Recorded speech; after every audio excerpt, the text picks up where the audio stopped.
بیان کیا کہ نیپال میں حضرت امام عالی مقام کی یاد میں ماتم کرتے ہوئے وہاں پر لڑکے خود کو چوڑیاں مارتے مارتے مر جاتے ہیں اور پھر شام ہوتی ہے تو وہ زندہ ہوتے ہیں اور اپنے گھروں کو لوٹ آتے ہیں۔ ان کی اس تقریر پر خاصی بحث بھی ہوئی تھی اور ان پر تنقید کرنے والوں میں نہ صرف جیکے علماء بلکہ شیعہ مسلک کو فالو کرنے والے سنجیدہ مزاج لوگ بھی شامل تھے کہ انہوں نے ذکر اہل بیت کو ایک مذاق بنا کر رکھ دیا ہے۔ لیکن شاید علامہ ضمیر اختر نقوی صاحب نے ان سمجھانے والوں کی تنقید کی، ان کی نصیحت کی ذرہ برابر پرواہ نہیں کی ہے اور اس برس ایک اور نیا واقعہ لے کر وہ حاضر ہو گئے ہیں اور اس مرتبہ انہوں نے یہ معجزہ چین میں دکھایا ہے۔ چین کے بارے میں وہ کیا فرماتے ہیں، انہی کی زبانی اس مختصر سے کلپ میں چائنا بادشاہ چلا، جوان اکلوتا بیٹا کشتی میں ہے، بیٹا گرا سمندر غرق ہو گیا۔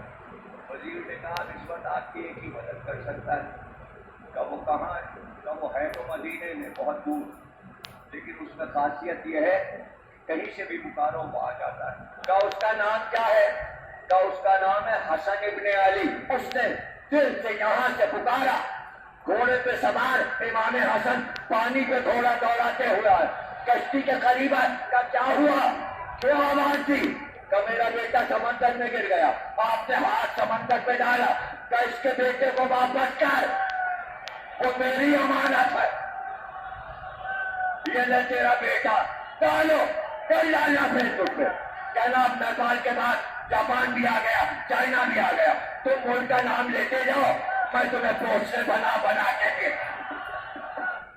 تو اب جب کہ آپ نے یہ واقعہ سن لیا ہے تو ایک سیکنڈ آپ کو روک کر آپ کی توجہ ایک اہم نقطے کی طرف منتقل کرواتے ہیں۔ آپ نے دیکھا اس کلپ میں کہ ضمیر نقوی صاحب چین میں ہونے والے اس واقعے کو حضرت امام حسن رضی اللہ تعالیٰ عنہ سے منسوب کرتے ہیں۔ آئیے ایک دوسرے مجلس کا آپ کو کلپ دکھاتے ہیں کہ جس میں وہ یہی واقعات اسی حوالے کے ساتھ حضرت امام حسین رضی اللہ تعالیٰ عنہ سے منسوب کرتے ہیں۔ تو ضروری ہے اگر حسین ہو جائیں اپنی مدد کے لیے تیار، بس صبح سے رکھتی ہے جس پر فیل کے لیے سب سے لوگوں میں آیا جو ان سے کام میں آواز ہے پیغام کی نبی کی نواسی کے لیے مدد کرنا۔ چین کا بادشاہ ہمارے کشتی میں بیٹھا تھا اور اس کا بیٹا گر گیا تھا سمندر، اور اس کے وزیر نے کہا تھا کہ اس وقت اگر کوئی مدد کر سکتا ہے تو وہ مدینے میں ہے۔ بادشاہ کے پاس سمجھ میں آ گئی، اس نے بڑی سے پکارا، کشتی کو بیٹھے بیٹھے اے نبی آپ کے نواسی میری مدد کر، اور پھر اس نے سامنے لکھا اس سمندر کی لہروں کا گھوڑا اور ایک سوار قریب آیا، اس نے آ کر کہا کیا بات ہے؟ اس نے کہا میرا بیٹا سمندر میں ڈوب گیا۔ امام نے چھپ کر سمندر کے پانی میں مار ڈالا اور سمندر سے کہا اس کے بیٹے کو واپس کرو۔ اس نے ادھر سے پانی کو پکڑ کشتی میں رکھ دیا اور میں نے تیرا بیٹا تو نے مجھے پکارا، میں نے تیرا بیٹا زندہ تجھے دے دیا، میرا دیوانے پر کی لاش ہے۔